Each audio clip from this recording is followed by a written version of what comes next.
Vamos abrir a palavra de Deus na Epístola de Paulo aos Romanos, capítulo 15. A Epístola de Paulo aos Romanos, capítulo 15. Nós vamos ler do versículo de número 14 até o versículo de número 21. Nós vamos fazer a leitura responsiva. Eu vou estar lendo os versículos pares e os irmãos lerão os versículos ímpares.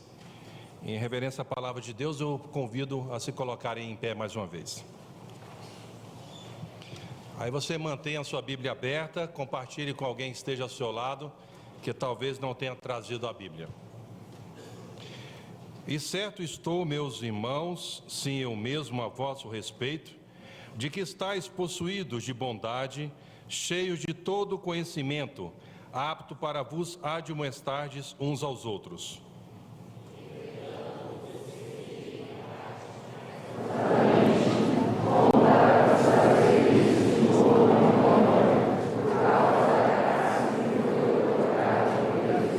Para que eu seja ministro de Cristo Jesus entre os gentios, no sagrado encargo de anunciar o Evangelho de Deus, de modo que a oferta dele seja aceitável, uma vez santificada pelo Espírito Santo.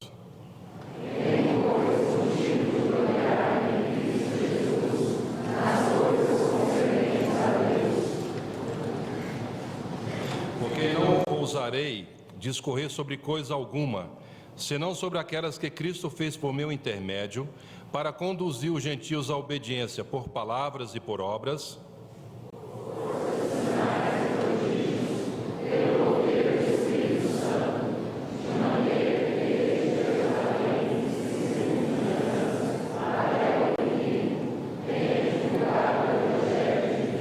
esforçando-me deste modo por pregar o Evangelho, não onde Cristo já for anunciado, para não edificar sobre fundamento alheio.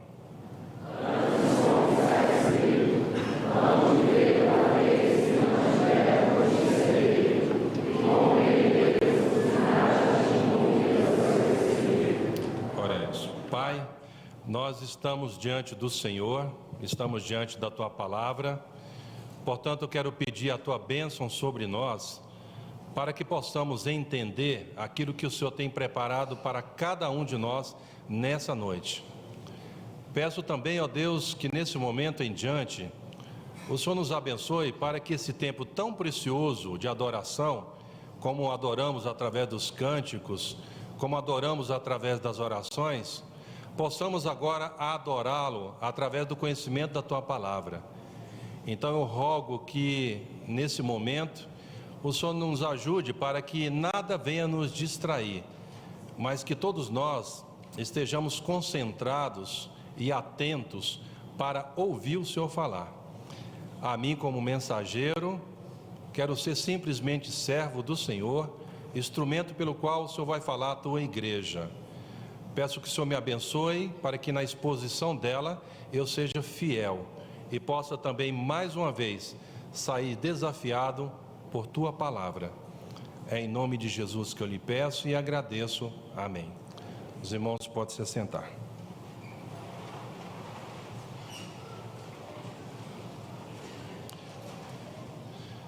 Normalmente, quando se fala em missões, a gente fala muito sobre compromisso. Eu faço uma distinção entre compromisso e interesse.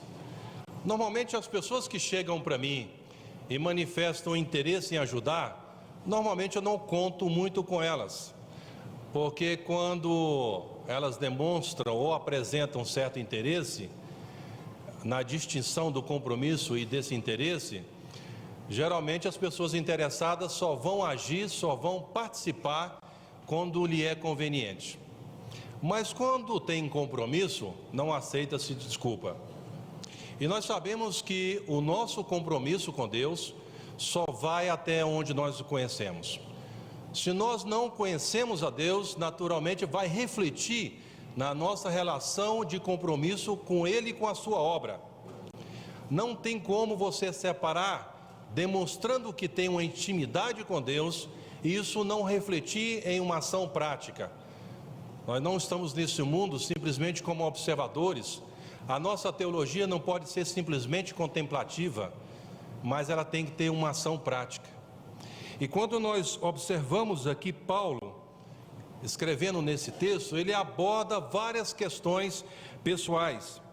Ele desejava cumprimentar esses cristãos da cidade de Roma pelo seu elevado nível de espiritualidade. A gente sabe que todo cristão deve almejar a espiritualidade. E a espiritualidade, ela não é refletida por exposições exteriores, ou levantar a mão, ou bater palma, ou fechar os olhos, ou pular, ou fazer qualquer outra expressão corporal. A espiritualidade, ela está interligada na sua profundidade da relação com Deus, e nessa profundidade ela tem uma influência positiva naqueles que estão próximos de você, como também o seu compromisso com aqueles que estão distante de você. Quando nós observamos Paulo abordar aqui, ele via nesse grupo com um grande potencial para ser um centro do avanço das virtudes de Deus em muitos lugares. E nós podemos perceber que Paulo é considerado, ou podemos considerá-lo dessa maneira, como o campeão das doutrinas mais importantes da igreja. A doutrina da eleição não depende do homem correr atrás, mas sim de Deus assistir de misericórdia.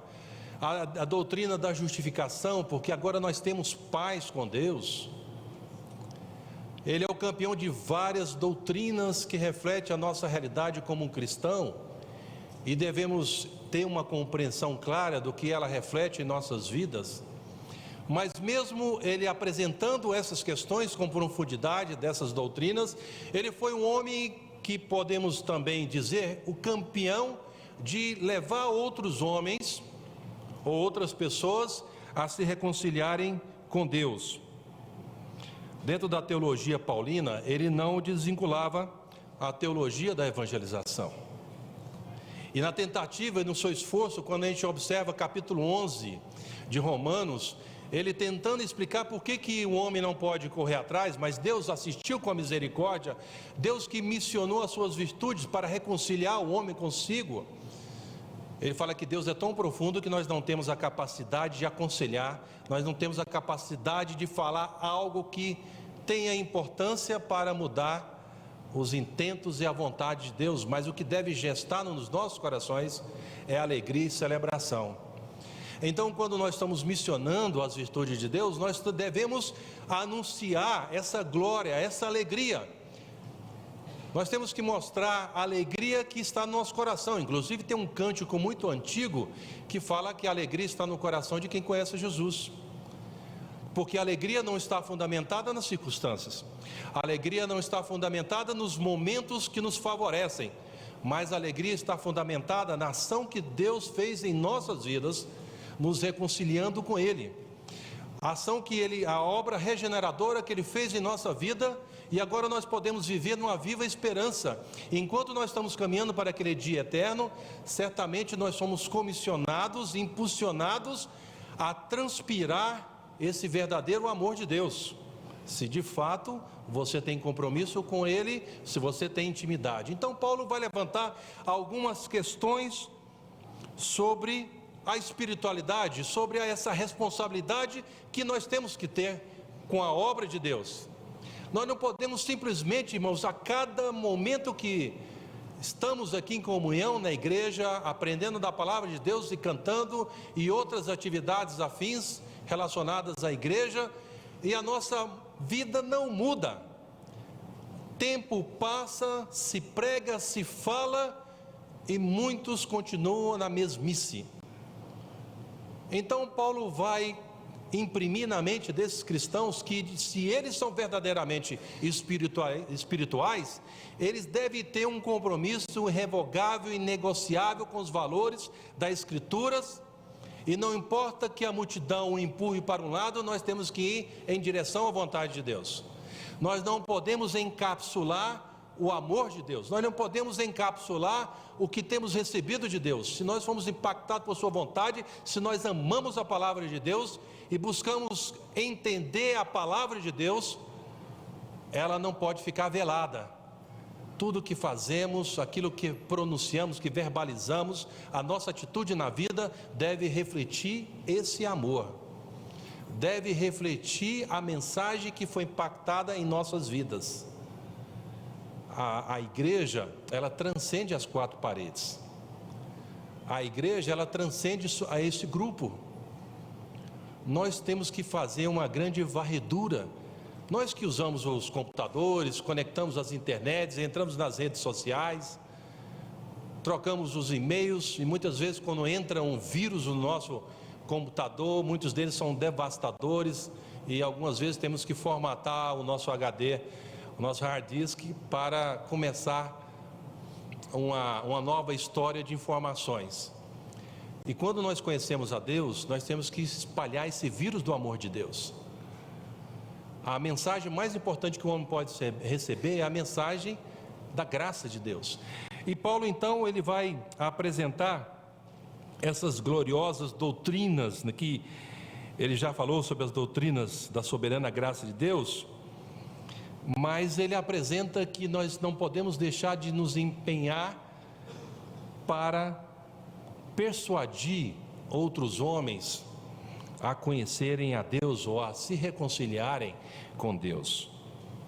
No versículo de número 14, ele apresenta a expressão: eu certo estou, meus irmãos. Ele está falando para irmãos, está chamando a atenção de pessoas que têm a mesma compreensão, ou presume-se que têm a mesma compreensão de Deus. E nessa noite eu quero falar para você que é meu irmão.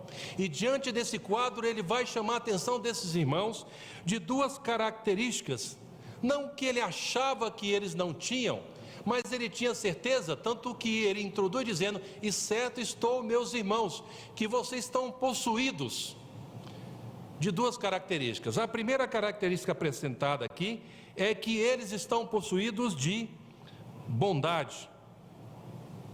Eles estão possuídos de bondade. O fato de acharmos que somos pessoas boas não vai fazer diferença nesse mundo, porque, como diz o dito popular, de boas intenções o inferno está cheio. As pessoas que de alguma maneira influenciaram gerações afins, eles, dentro da perspectiva deles, eles tiveram as suas boas intenções, pelo menos na primícia deles, mas certamente estão longe da vontade de Deus. O fato de acharmos que somos bons, o fato de acharmos que fazemos alguma coisa boa para alguém, nós já estamos cumprindo a nossa missão. Nós temos que ser matriciadores da bondade de Deus. Quando nós olhamos as bem-aventuranças de Mateus capítulo 5, bem-aventurados os misericordiosos, porque alcançarão misericórdia, não é simplesmente ver um miserável e dar um prato de comida, mas levantá-lo e dar dignidade para torná-lo um matriciador de misericórdia. Então Paulo imprime na mente dos irmãos e fala: olha, vocês estão possuídos de bondade, e lembre-se que vocês têm uma responsabilidade. Mas também Paulo vai falar que essas pessoas têm ou estão repletos de conhecimento. Isso é um grande perigo, irmãos. Nós temos o conhecimento de Deus, mas a aplicação do conhecimento de Deus está distante das nossas vidas. Porque se assim fazemos, o nosso conhecimento de Deus é um conhecimento intelectualizado. Conhecemos as Escrituras, muitas vezes agimos como os irmãos de Bereia, tentamos constatar o que as Escrituras diz, buscamos afinar com a teologia reformada, mas a nossa teologia é uma teologia morta, sem vida, parecendo as ovelhas da Nova Zelândia, que quando se tornam pesadas precisam ser tosquiadas, e quando não são tosquiadas não consegue andar, não consegue viver, e parece um mar morto. Se a nossa teologia não reflete a vida, nós estamos parecendo um mar morto. Conhecemos a Deus, mas estamos distante das suas verdades, da vontade que Ele requer de cada um de nós, na aplicação da palavra dEle. Então Paulo chega ao lado e vai admoestá-los. Admoestar não é dar uma bronca, mas é chegar ao lado para ajudar. Falou: se vocês têm intenções aqui, vocês são possuídos de bondade e têm conhecimento, então agora vocês têm que ter em mente que vocês têm uma responsabilidade nesse mundo. nós temos que parar de ser crente, desculpe minha expressão, fajuta. Nosso país é considerado um país que mais cresce em número de evangélicos no mundo. Alguns otimistas falam 25 milhões, outros 35 milhões. O fato é que o evangelho está crescendo. Mas quando nós olhamos a vida da igreja, nós não estamos influenciando nada. Se nós olharmos os grandes avivamentos na história, nós podemos observar que muitas dessas pequenas igrejas, elas influenciaram comunidades. Na Escócia, na Inglaterra, na Coreia, na África do Sul, outros Zulus falavam que os não cristãos chegavam próximos a ele, falavam: olha, eles estão recebendo uma bênção muito especial e nós queremos estar próximos dos cristãos. Na Escócia, nós podemos ver John Knox, que foi o fundador do presbiterianismo, onde a rainha falou que não tinha medo de nenhum exército no mundo, mas tinha medo das orações de um homem. Na Coreia, a criminalidade diminuiu, a prostituição diminuiu, várias coisas que compõem a estrutura do pecado diminuíram por influência da igreja. E eu fico pensando, quando que a cidade de Goiânia está sendo influenciada nas segmentações da sociedade por causa da igreja? Alguma coisa está errada, irmãos, porque onde o evangelho chega, ele transforma. E nós temos um número grande de pessoas aqui dessa igreja que pode fazer um estrago muito grande nessa cidade, em várias segmentações. Mas por que isso não acontece? Precisamos refletir e olhar para nós mesmos e pedir a Deus para esquadrinhar o mais íntimo do nosso ser, saber quais têm sido as nossas intenções, as nossas motivações e os nossos compromissos. Assumimos compromisso com tudo, mas muitas vezes distanciamos dos compromissos, dos valores das Escrituras. Então a gente vai observar que Paulo, então, primeiramente, no verso de número 15 e no verso de número 16, ele fala que ele traz na memória a responsabilidade que nós devemos ter. Ele falou: escrevi ousadamente para trazer na sua memória. Nós temos que trazer na memória o que Deus fez por você, o momento que Deus o alcançou, o momento que Deus impactou a sua vida e ali foi transformada. Eu nunca esqueço o momento da transformação da minha vida. Foi num dos acampamentos dessa igreja, e na pregação ali o pastor fez o desafio, chamando à frente aqueles que queriam assumir um compromisso com Deus. Nunca esqueço aquele momento. E alguns irmãos sabem um pouco dessa história.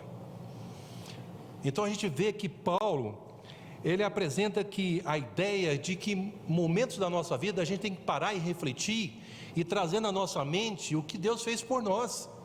Lamentações de Jeremias capítulo 3, versículo 21, quero trazer na memória o que me pode dar esperança. E ele fala posteriormente que as misericórdias do Senhor são a causa de não sermos consumidos. A gente tem que trazer na nossa mente o momento da intervenção de Deus na nossa história, na nossa vida, e transformando a cada um de nós, porque é só o momento desse resgate na memória que nós vamos entender um pouco mais o que ele fez.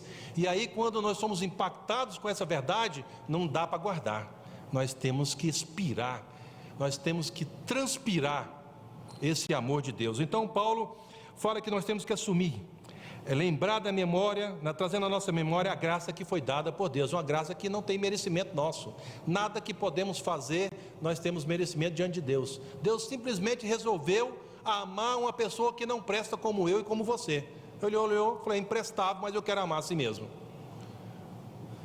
Então Paulo fala no verso de 16, no entendimento de trazer na memória e mostrar o que Deus fez por nós. Ele fala que nós temos que assumir a responsabilidade para que eu seja o quê? Ministro de Cristo Jesus. Não está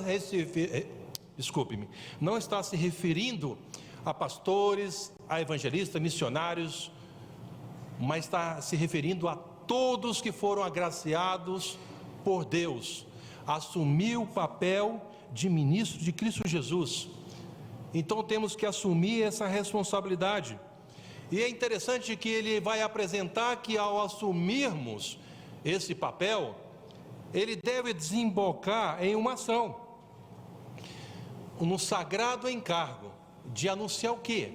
Veja que ele coloca em mente, aqui a palavra de Deus está colocando em nós, a ideia de que nós temos um papel nesse mundo de anunciadores.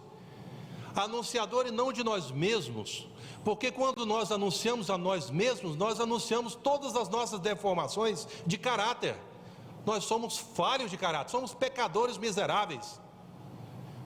Quando anunciamos a nossa igreja, anunciamos todas as deformações da igreja. Mas quando a gente anuncia a Deus, anuncia a perfeição. Então nós temos que mudar o foco. Chamamos as pessoas não para entretenimento na igreja, chamamos as pessoas não para comunhão para a igreja, e as nossas pregações devem também levar as pessoas à confissão, ao arrependimento dos pecados e colocá-la diante da cruz de Cristo.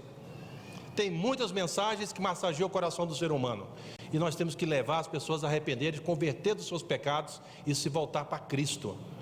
Então Paulo apresenta que nós temos que anunciar esse evangelho de Deus. Mas é interessante que quando esse grupo começou a converter ao evangelho, começaram a aparecer aqui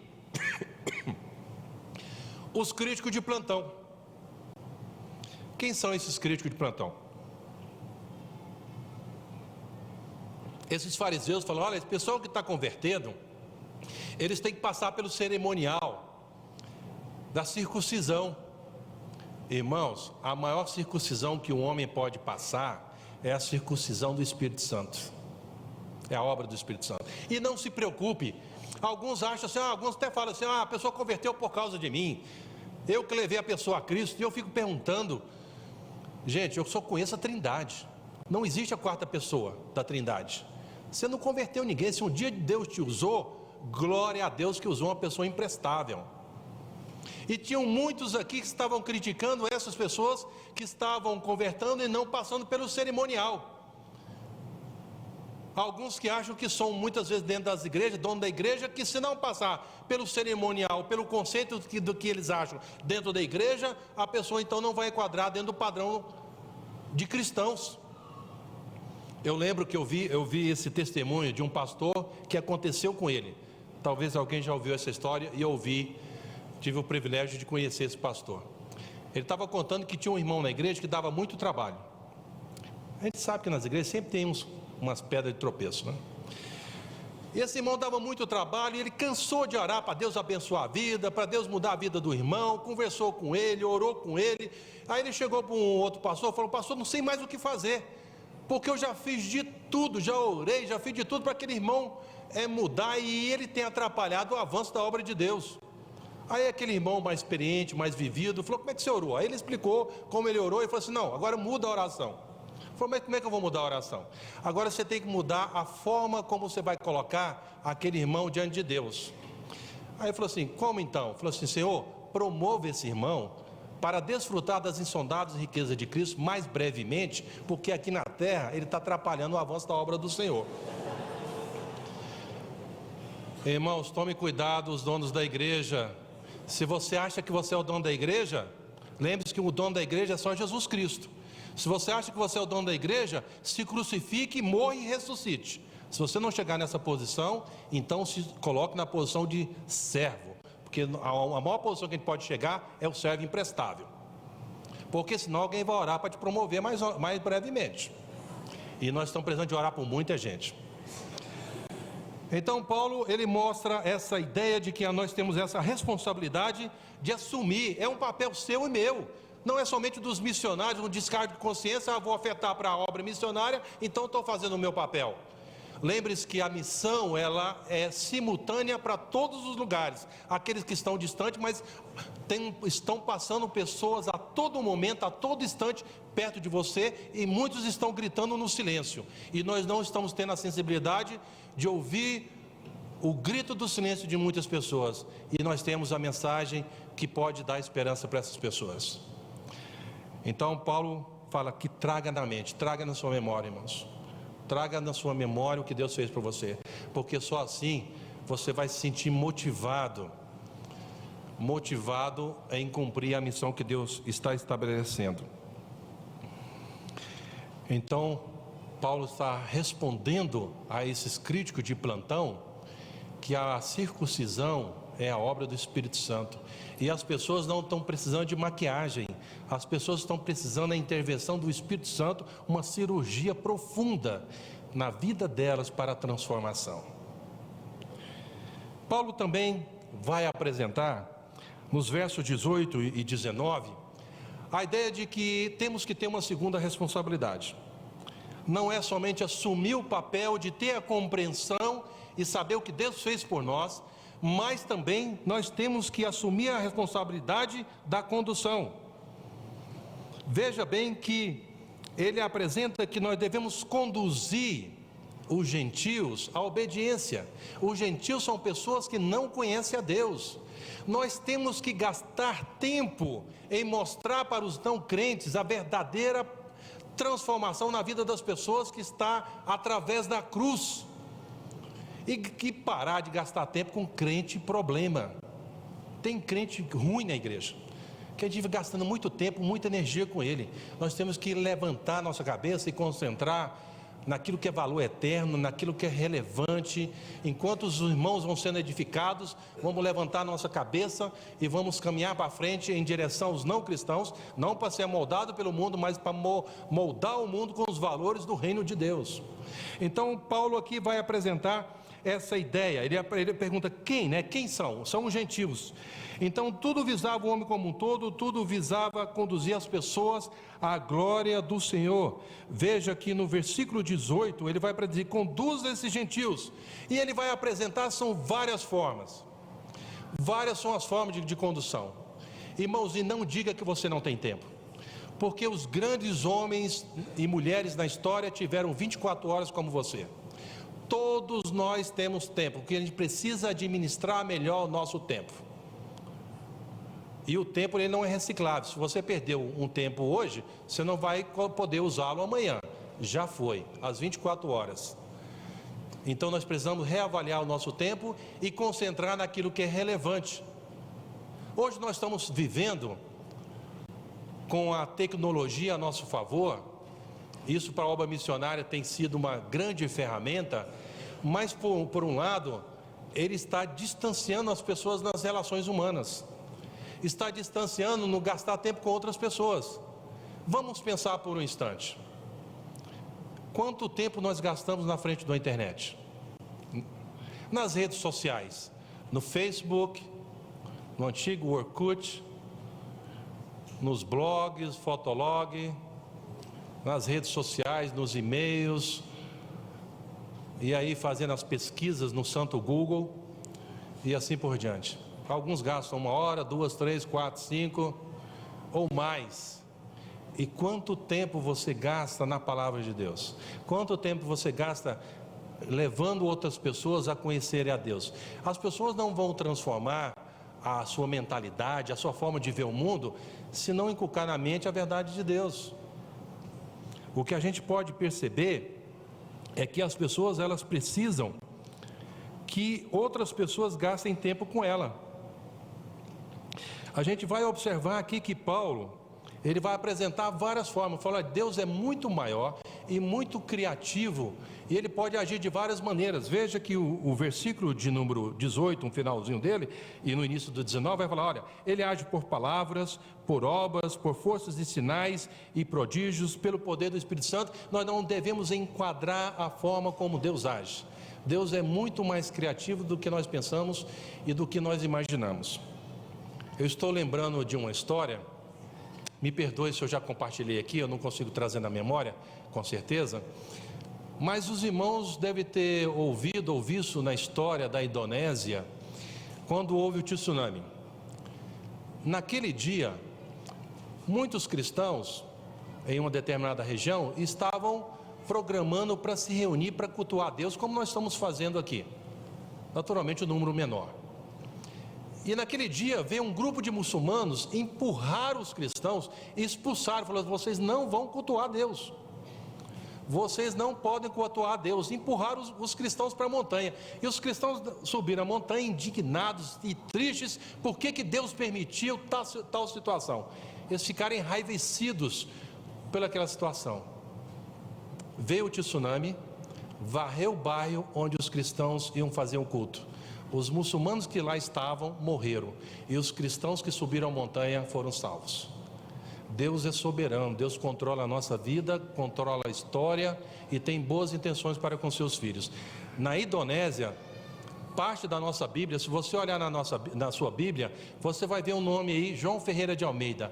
Parte da nossa Bíblia foi traduzida em uma igreja reformada da Indonésia, onde houve o tsunami, e um dos prédios que não foram derrubados foi a igreja reformada, e muitos cristãos converteram naquele lugar, e ali também alguns muçulmanos no tsunami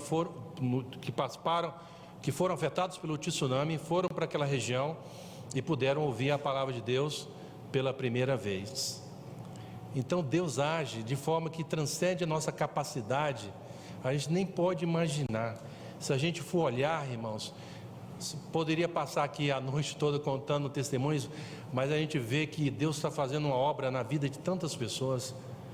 Eu lembro quando, alguns anos atrás, quando nós reunimos nesse local, naturalmente era outra igreja que foi derrubada para construir essa. Aí foi para o IP, depois a gente voltou para casa, um lugar mais confortável, mais tranquilo, né? A gente recebendo aqui um ambiente, estando num ambiente mais confortável.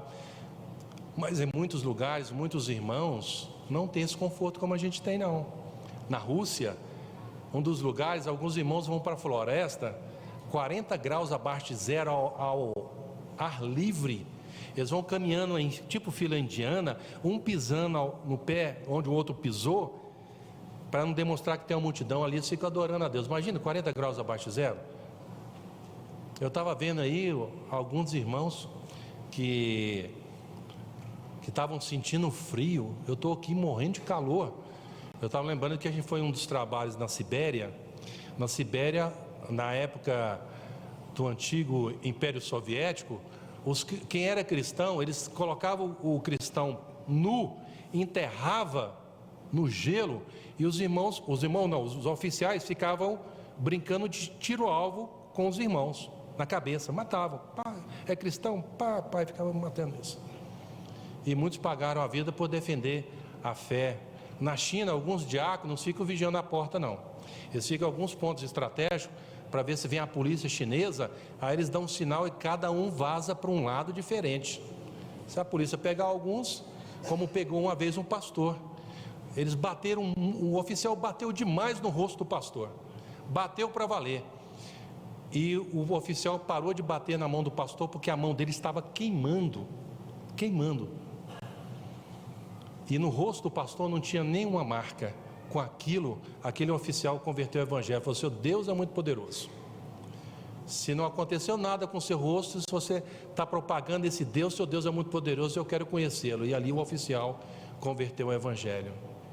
E hoje uma das igrejas que mais cresce é a igreja subterrânea. Não é a igreja oficial na China, que muitas delas são controladas pelo governo, mas é subterrânea. Para você conversar com o líder, você conversa, passa para um, passa para outro, e um vai falando para outro, para daqui uma hora encontrar num lugar secreto. De uma hora para outra tem 600 pessoas, 800 pessoas na reunião de oração, igual nas nossas igrejas, né? Reunião de oração, quarta-feira à noite, 600, 800 pessoas. Mas o que Deus está fazendo em muitos lugares do mundo tem surpreendido. E não pense, irmãos, que agora nós vamos fazer missão, agora vamos para alguns lugares, eu vou e Deus está indo junto comigo. Como se Deus só vai onde eu for, e Deus só vai se eu for. Eu estava lembrando que um dos lugares que eu fui, eu sei porque está gravando, vai colocar na internet, então eu não posso entrar em muito detalhe. Em uma região do Oriente Médio, nós passamos por algumas milícias de um grupo terrorista, e aí eu cheguei para um pastor árabe que estava junto comigo, ele me falou assim: nós vamos lá para aquela região. Eu falei: nós vamos para aquela região, ali só tem terrorista, é uma região cheia de terrorista mesmo. Vocês oram por mim, viu, irmãos? Aí eu falei, mas se eu passar na milícia, eu vou falar o que para eles? Ele falou, não, fala que você é pastor presbiteriano. Eu falei, eu vou virar Marte. Ele falou, não, está tudo esquematizado. E aí você fica naquele temor, né? Ver o que vai acontecer e tal. Aí eu falei que era brasileiro, pastor presbiteriano, etc e tal, fomos. Lá tinha um grupo de cristãos, um milagre. Eu pensei, puxa, eu vou chegar aqui, só eu de cristão, mais outro pastor, vamos falar do evangelho para alguns, de forma secreta, né? Alguns agentes secretos do reino de Deus aí. Cheguei lá, tinha um grupo de cristãos. Aí nós fizemos o culto e uma mulher falou assim, olha, agora o meu marido quer conversar com você. Ele era um dos líderes do partido da região lá. Eu falei, e agora, o que vai acontecer? Aí fomos lá tomar chá com ele. E o que Deus fez? Deus converteu o coração de uma mulher casada com um dos líderes do partido dessa região. Quem que a gente lembra na Bíblia? A história de Esther. Ela intercedeu perante o rei, ela intercedeu perante o marido para permitir a nossa entrada. E ali Deus está fazendo a obra independente se eu vou ou se outros vão.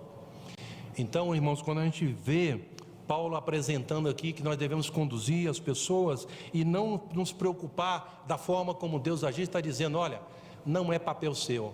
Deus é muito maior do que nós pensamos e do que nós imaginamos. E a obra dele vai ser feita da maneira que ele achar melhor. Ou de forma convencional, ou de forma espetacular. Porque Deus é Deus. Ele que governa o mundo. Em várias partes do mundo Deus age de forma diferente. Na Ásia ele está agindo de uma maneira, na África de outra maneira, no Oriente Médio de outra maneira. Coisas que, se a gente for falar, alguns irmãos nem vão acreditar. Mas o fato é que muitas pessoas estão convertendo em várias partes do mundo.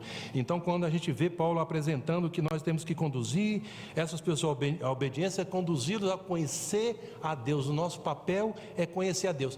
E não se preocupe e não assuma a responsabilidade, como falei antes, achar que você é a quarta pessoa da Trindade, porque não é papel seu e você não tem o poder de converter ninguém. Seja simplesmente instrumento de anunciar. Cabe a Deus intervir na vida da pessoa conforme a sua soberana vontade. Mas Paulo também vai apresentar, e por fim, no versículo de número 20, a terceira responsabilidade. Só para fixação, primeira responsabilidade, se nós somos espirituais, temos que assumir a responsabilidade de ministro de Cristo Jesus. A segunda, de conduzir os gentios à obediência. E terceira responsabilidade, veja que no versículo número 20, ele introduz a palavra esforçando-me. Esforçando-me, deste modo, por pregar o evangelho. A expressão aqui usada, esforçando-me, esse verbo, ele tem a ideia de que nós devemos nos esforçar, não aqui pensando no aspecto desgastar fisicamente, mas para me colocar numa posição privilegiada em cumprir ou fazer parte da missão mais importante que um homem pode dar. Talvez algumas coisas você almeja na sua vida, uma casa, um carro, para os tecnólatras aí, o pessoal que gosta aí da tecnologia, ou iPod, ou iPad, e algumas outras coisas, né? Mas o que a gente pode ganhar de maior presente, uma pessoa, o melhor presente que ela pode ganhar, é a mensagem que vai dar esperança para ela, que vai transformar no dia eterno. Porque quando você for encontrar com o Senhor, todos aqueles que foram alcançados pela graça de Deus, tudo que você tem vai ficar para trás, nada você vai levar. Só vai você mesmo. Então Paulo apresenta aqui que nós devemos ter esse esforço, me sentir honrado em pregar as boas novas, a mensagem do reino de Deus. Deste modo, a visão estratégica apresentada por ele aqui, quando ele usa a expressão pregar o evangelho, Paulo está empenhando em pregar o evangelho, ele também define a localidade. Veja que ele fala assim, olha, você deve pregar o evangelho em lugares onde as pessoas ainda não conhecem. Mais uma vez ele traz na nossa mente que nós devemos ter o cuidado da definição, onde nós vamos pregar o evangelho para quem a gente vai compartilhar, porque de repente a gente gasta tanto tempo com as mesmas pessoas, que não há mais necessidade. Então devemos ir para outras é fazer essa grande varredura, porque nós não estamos no mundo para ser observadores na história, mas nós devemos que fazer a diferença. Nós não estamos no mundo para fazermos relações públicas, nós estamos no mundo para dar ultimato. É a mensagem de transformação. E Paulo então apresenta essa ideia, falou assim: olha, que quando você não observa essa estratégia, você vai começar a edificar em lugares que já foi edificado. Então a nossa mente tem que estar aberta. E o pessoal, hoje nós estamos, então, é interessante, vocês comecem a observar nos aeroportos, rodoviárias, nos shoppings e outros lugares, no ponto de ônibus. Nós estamos vivendo um momento onde as pessoas estão se isolando do mundo e todo mundo está ali nos seus aparelhos celulares, no seu smartphone. Fica ali isolado no seu mundo, o universo dele é o seu smartphone. Eu queria fazer um desafio para você, como tem um colega nosso no Oriente Médio faz isso. Existem alguns pequenos vídeos ou algumas mensagens que você pode colocar no seu smartphone. E tem um colega nosso, na região do Oriente Médio, que quando ele está viajando em alguns aeroportos, ele abre o Bluetooth do smartphone dele e procura na redondeza onde tem pessoas que estão com celulares também abertos. E quando abre, aparece aqueles montes de celulares no aparelho, ele manda enviar. Ele falou que a maior parte das pessoas não rejeitam a mensagem do mundo árabe. Só que o celular dele não é dele, é de um outro irmão que morava naquele país e foi embora do país, né? Porque também pode ter o rastreamento. Mas como no Brasil a gente tem essas facilidades, então aproveita essa tecnologia para pregar o Evangelho. Então Paulo fala que quando nós temos essa visão estratégica da propagação do Evangelho de Deus, as pessoas vão contemplar essa mensagem preciosa, como diz no versículo de número 21, eles vão compreender e vão ouvir a esse respeito dessa mensagem mais importante que um homem pode dar.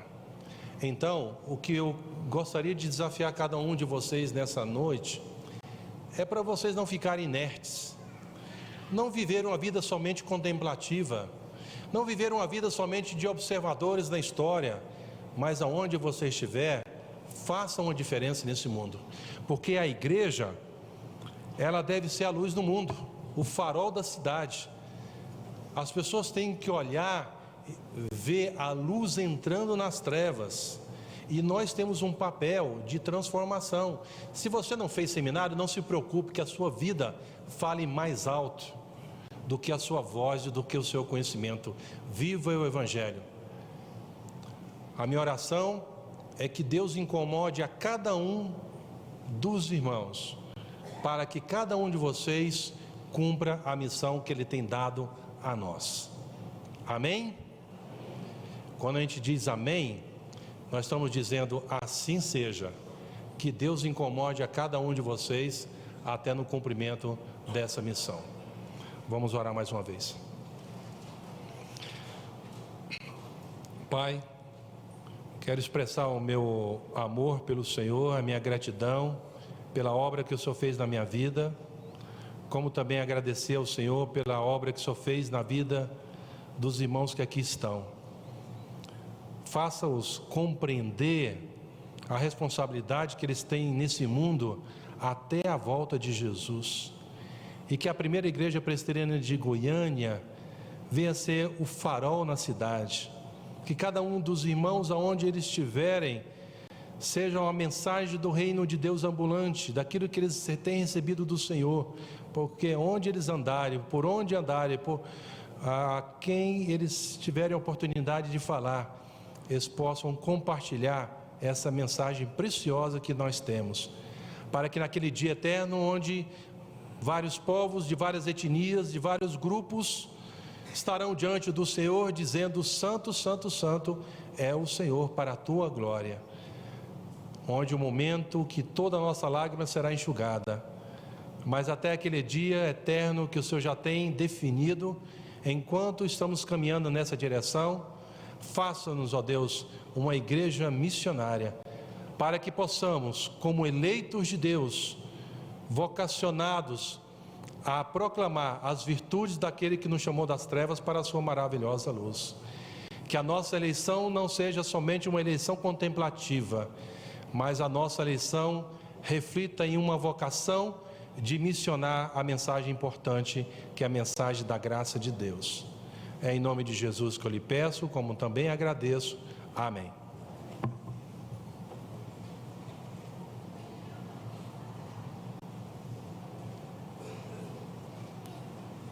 Irmãos, antes de nós impetrarmos a bênção, eu queria convidar aqui à frente o nosso irmão Guilherme, a Cíntia com a Marina. A Marina está vindo ao culto hoje pela primeira vez, foi lá para o berçário, então não vai dar tempo.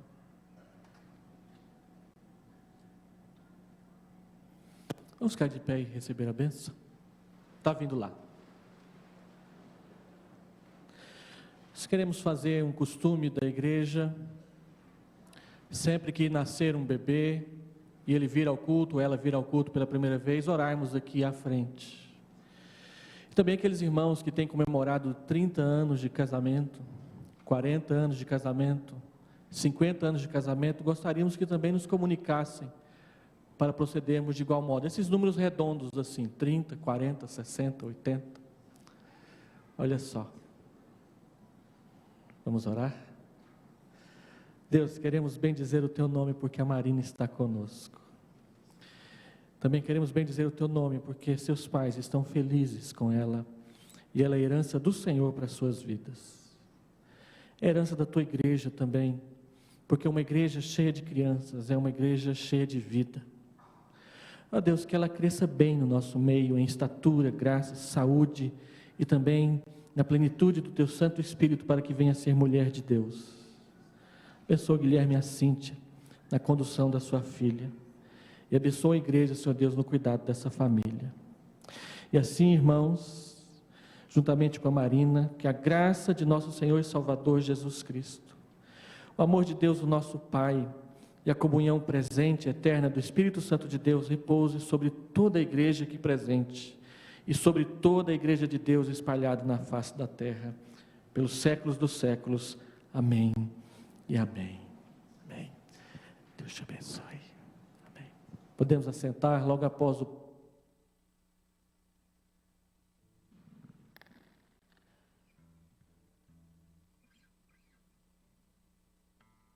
Na nossa liturgia consta a estrutura dela. O Senhor abriu a porta da fé, Cristo se fez pecado por nós, eis agora o dia da salvação, e Deus nos confiou a palavra da reconciliação, e por último, reconciliar-nos já com Deus. Este cântico é baseado no texto de Lucas, capítulo 15, versos 11 a 32, parábola do filho perdido. É uma música muito bonita do Stênio Marcius, que eu gostaria de compartilhar com os irmãos.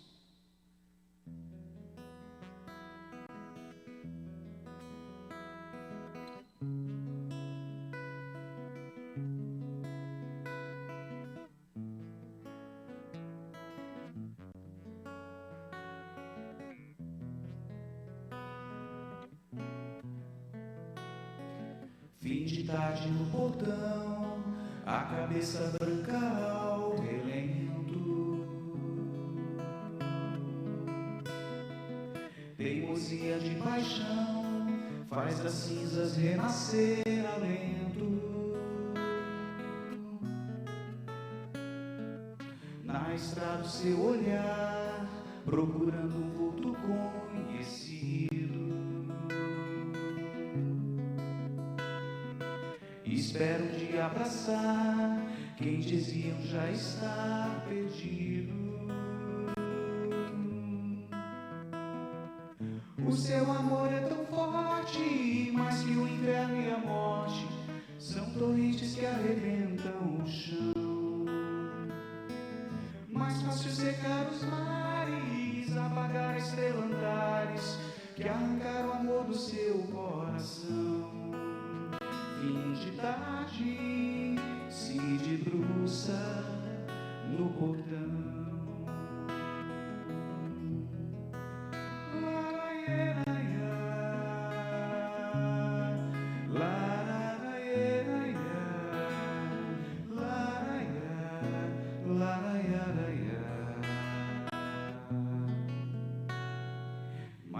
dia aconteceu e o moço retornou mendigo. O pai depressa correu e abraçou o filho tão querido.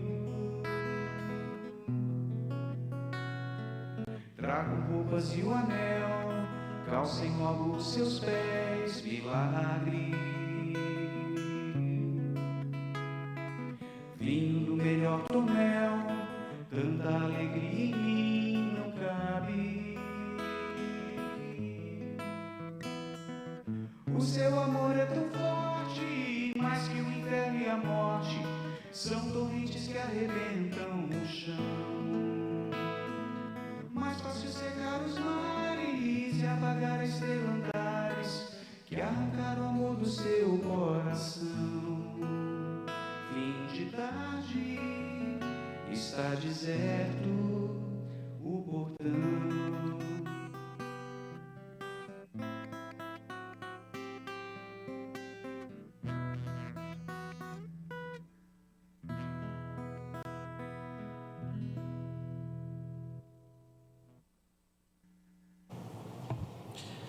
Queremos saudar todos os irmãos, a você que nos visita, especialmente. Se há alguém entre nós que está nos visitando pela primeira vez, gostaria de pedir que ficasse de pé, para podermos cumprimentá-lo melhor. Alguém?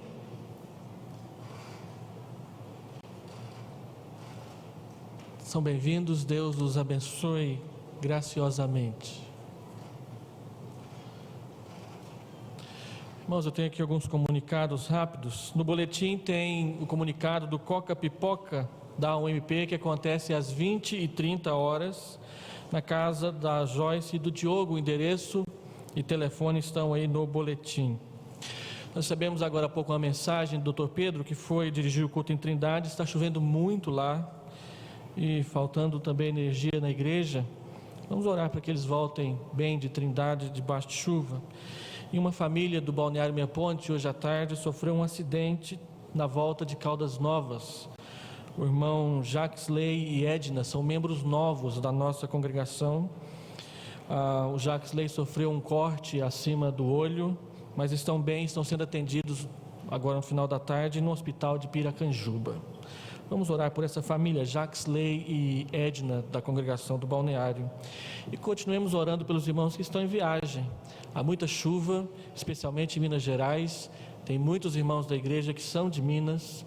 Vamos orar para que corra tudo bem na volta. E também aqueles que estão programando viajar essa semana.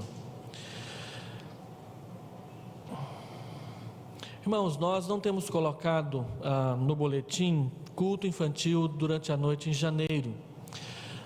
O motivo é porque nós não tínhamos voluntários para cobrir as férias dos irmãos que fizeram o culto infantil o ano inteiro. Se alguém quiser e puder se oferecer para ajudar no culto infantil, basta procurar a Kênia, que é a nossa missionária, para que nós possamos ter, se for assim possível, domingo que vem e no próximo, o culto infantil à noite. Se não tivermos voluntários, as crianças permanecerão no culto à noite aqui no templo com os seus pais. Na escola dominical temos tido uma escala para as férias, mas ainda ela é carente. Se você quiser ajudar, basta também procurar a Kênia ou a pessoa que está saindo o nome aí no boletim para se oferecer a ajudar nessas férias. Nós estamos programando um curso de preparação para professores da escola dominical para o início do mês de fevereiro. A data vai ser publicada nos próximos boletins e também o horário e as instruções. Já tem muito tempo que na nossa igreja não temos um curso de reciclagem para os professores da classe de adulto. Então, se você foi convidado e aceitou ministrar aulas para os adultos neste ano de 2012, você é mais do que convocado para fazer esse curso de reciclagem. Nós convidamos a nossa irmã Nelly de Freitas para ministrar duas questões importantes. Uma é como preparar uma aula e a outra é como fazer essa aula dentro do período que você tem. E ela vai falar sobre como fazer isso no início de agosto para os professores da escola dominical. A data será comunicada depois. O pastor Marcos Agripino falou a respeito de ter conhecido o Japão e de que existe uma igreja presbiteriana no Japão. Em março, na reunião da CE, do Supremo Concílio, a IPB receberá uma delegação japonesa de presbiterianos. E nós estamos em negociação com ele, para que, caso seja possível, a parte dessa delegação, ou um dos membros dessa delegação, venha conhecer Goiás. E quem sabe a gente tem um pastor japonês aqui no nosso púlpito falando aos irmãos. Como nós temos vários irmãos que têm parentes no Japão, e alguns já até moraram lá, vamos orar para que, se for da vontade de Deus, isso seja possível, e em março recebamos um representante da igreja presbiteriana japonesa aqui na nossa igreja. Essa semana faleceu nossa irmã Marta Rochael, em Brasília. Marta Rochael é uma das fundadoras do IP. Na terça-feira e na quarta-feira faleceu nosso irmão Rômulo, que era tesoureiro na congregação do Balneário Meia Ponte. Duas famílias enlutadas. Vamos orar por elas. Diferentemente do que eu coloquei em um e-mail enviado a vários membros da igreja, tão logo o reverendo Milton soube do falecimento da irmã Marta, entrou em contato com o IP, e o reverendo Luciano Pires representou a igreja no seu sepultamento. Também estiveram presentes lá nossa irmã Ruth e Heitor Ferrazoli. Então a igreja foi representada, e nós enviamos um e-mail à Igreja Presbiteriana Nacional de condolências e também de orações em favor da família de nossa irmã. Como eu anunciei hoje de manhã, o presbitério de Goiânia aprovou o pedido de organização de duas congregações da primeira igreja. Foi aprovado para o mês de abril a organização da congregação do setor Balneário Meia Ponte, e foi aprovado para o mês de setembro a organização da congregação do Jardim Goiás. Essa é uma decisão que traz alegria para a nossa igreja, mas duas filhas da primeira igreja estão sendo entregues à cidade de Goiânia e aos presbitérios da nossa região. Com essas duas organizações sobem para 19 o número de igrejas que nasceram da primeira igreja na nossa cidade. 19 é 1/3 de todas as igrejas organizadas que nós temos aqui na nossa cidade. Essa é a vocação da nossa igreja, e que Deus a conserve assim. Também foram aprovados, serem recebidos como candidatos ao ministério, o nosso irmão André Luiz Marques, filho de nossa irmã Conceição, que no mês de maio está terminando o seu curso de bacharel em teologia nos Estados Unidos. Ele será novamente examinado pelo presbitério, e com a graça de Deus também comporá, quando for ordenado, o quadro dos pastores do nosso presbitério. E recebemos também o nosso irmão Adair Batista, que é membro de nossa igreja, já cursa o seminário, mas agora o cursará oficialmente como um candidato do nosso presbitério enviado pela nossa igreja. No mais, vários pastores estão de férias, devemos orar por eles, e qualquer necessidade que os irmãos tiverem, podem nos procurar através da secretaria da nossa igreja. Eu peço que os irmãos, se puderem, aguardar que cheguemos à porta para cumprimentar o maior número possível. Deus dê a todos um final de domingo de paz.